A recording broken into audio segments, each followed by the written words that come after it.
talk about the anatomy of thoughts just for a little bit, because you think about it in terms of your physical body, but let's talk about what a vibration is, what energy is, what a thought is, and what an emotion is.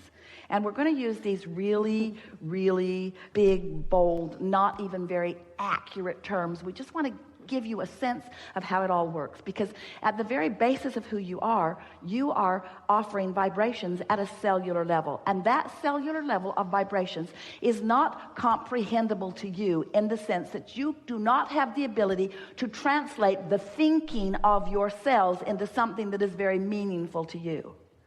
In other words, there's no psychological conversation that's going on that's going to be very meaty for you. It's not a political discussion.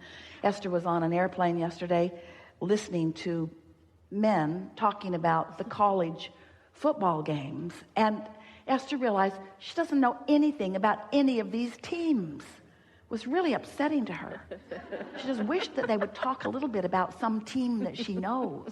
Just throw out one name I know, but no. It was all these things that Esther's never focused on, and Esther thought, I need to brush up on my college football, because if I'm going to eavesdrop, I need to be in the loop a little bit, because this conversation just sounds like blah, blah, blah, blah, blah, blah, blah to me.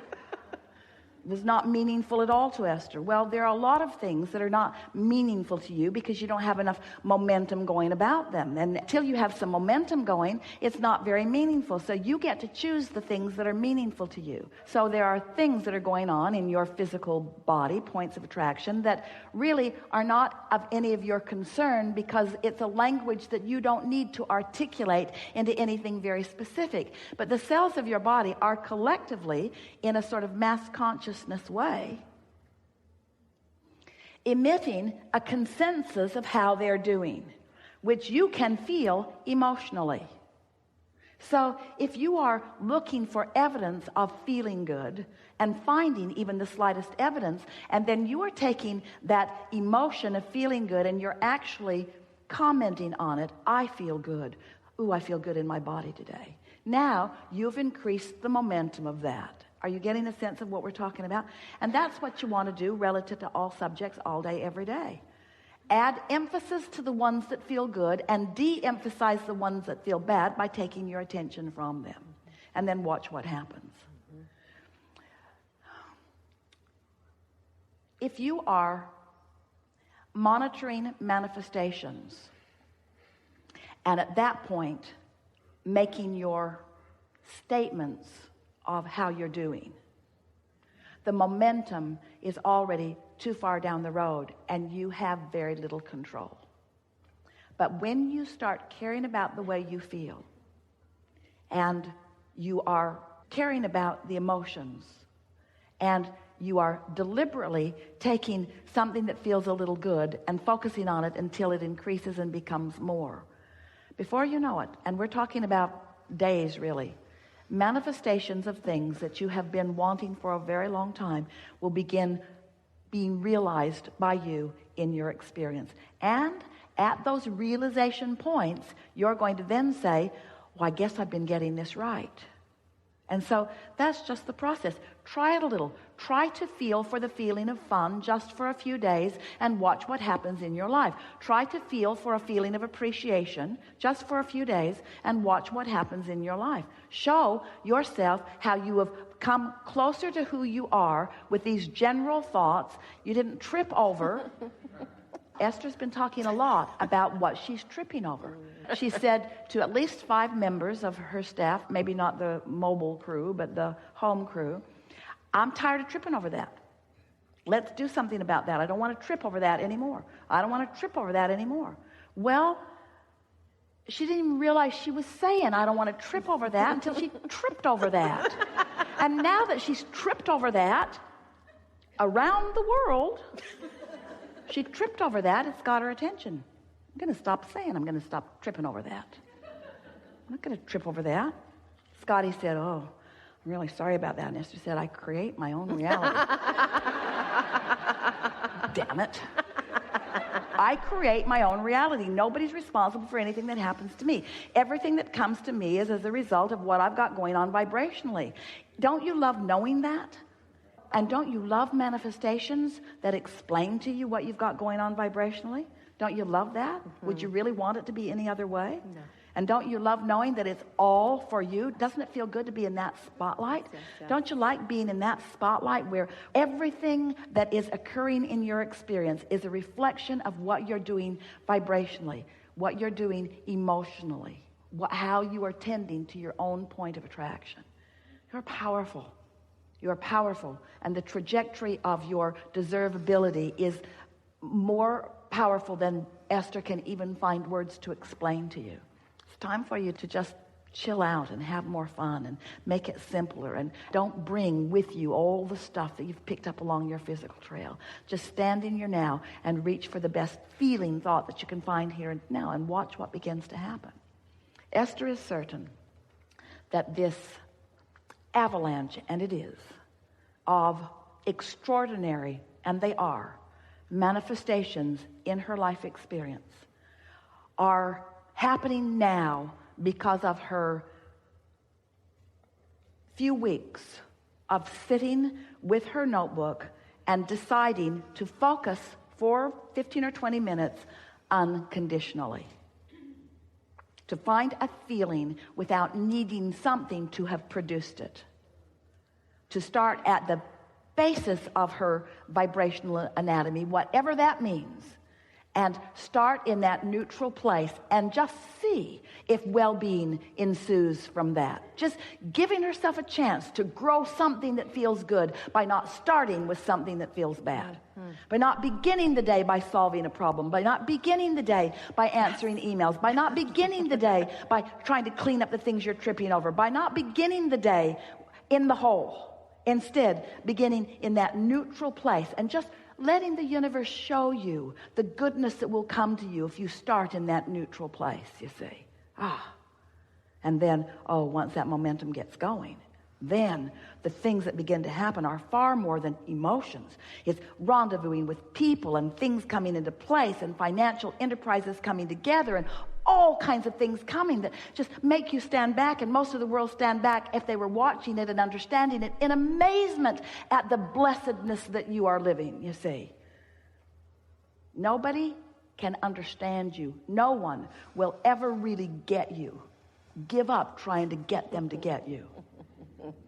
You're not going to make them understand. You cannot explain yourself to anybody because nobody can get your point of attraction. And the harder you try to explain to someone who's not getting it who you are, the less you be who you are.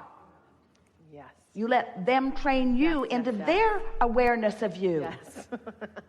You don't want their awareness of you. You want your awareness of you. Your warm, loving, appreciative, well-being version of you, the one that your inner being holds and tends to and knows and flows to you.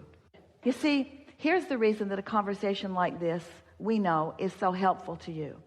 Once you hear this enough, you'll be in the middle of some momentum that isn't pleasing to you, and you will realize why the momentum is there. And when you have conscious realization, now you're in control.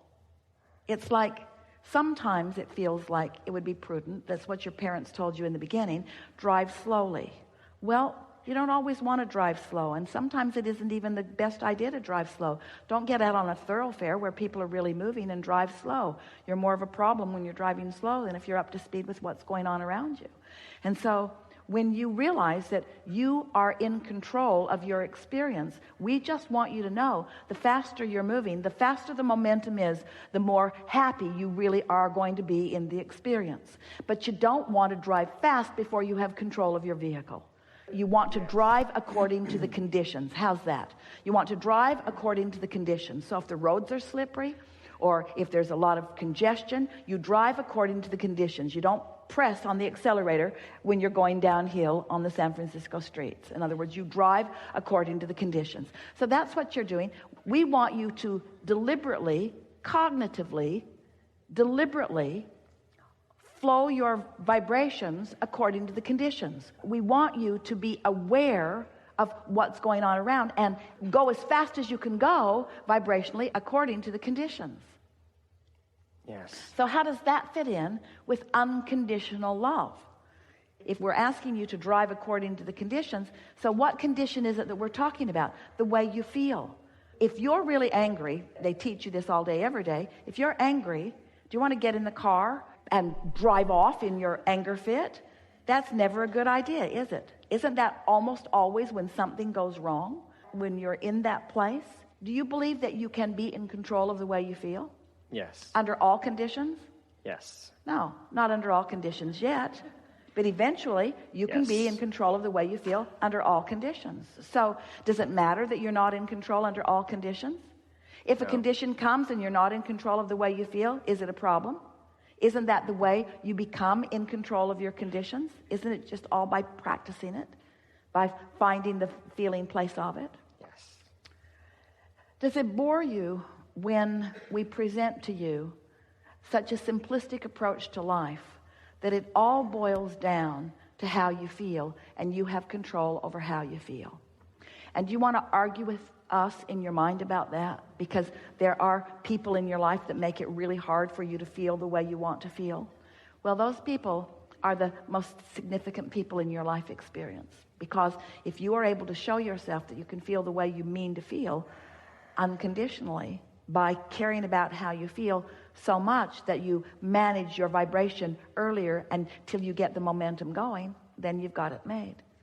So controlling your vibration is all about momentum. And momentum is all about starting at the early stages. It's about how you get it started. That is the reason that you were born into this physical time-space reality where there is slumber. That's the whole point of your slumber. While you sleep, your momentum subsides. And every time you come back into consciousness, you have the then new fresh slate, the new ability to push the reset button and to find a vibration that feels good to you. And it is our promise to you. If you will find it and consciously acknowledge that you have found it and focus upon it with the deliberate intent of continuing to feel the feeling, the momentum of it will increase until you will not be living a boring life. It will not be boring. We're not trying to get you to go back into no thought, no thought, no thought. What we are wanting to help you do is to go back into no resistance, no resistance, no resistance, knowing that law of attraction will then pick up the pace until there will be momentum that will lead you or lead everything that you want directly to you. You are supposed to be living the manifestations that you want. You're supposed to be living all of those manifestations. You haven't sifted through life and put all of those things into your vibrational reality, into your vortex of creation for no reason. You've put it there for the reason that it must continue to grow. It is illogical. It is wrong for you to have put things into your vortex that are not being allowed by you to come to your realization, to your actualization. That's the thing that's causing you all of your stress. 100% of your negative emotion exists because you have created a reality that you are blocking yourself from. It's not because somebody else is preventing it, and it's not because you've done something wrong, and it's not because of this condition or this condition or this condition. The only reason that you feel any negative emotion at all is because you are expanded beyond what you are right now willing to allow.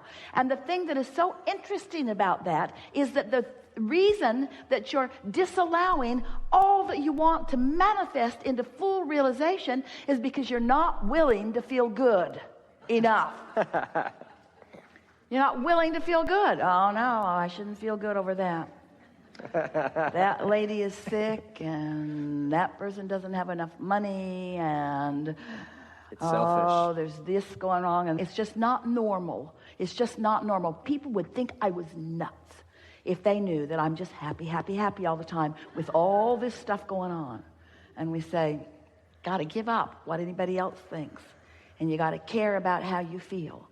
And then watch the momentum of your life pinpoint accurately for you the perfection, the brilliance, the worthiness, and the blessedness of who you are. And Esther did not know that a month ago like she knows it now, because she had not had the benefit of a magnificent manifestation punctuating her point of attraction. She didn't even know she had that point of attraction going. Oh, she was happy, and she knew she was feeling good, and she knew that she was feeling good a lot, and she knew that she was feeling good on purpose. She just didn't know what feeling good like that for a consistent period of time would yield to her. You see what we're getting at? Yes. But when it yielded, then she thought, oh, I recognize that.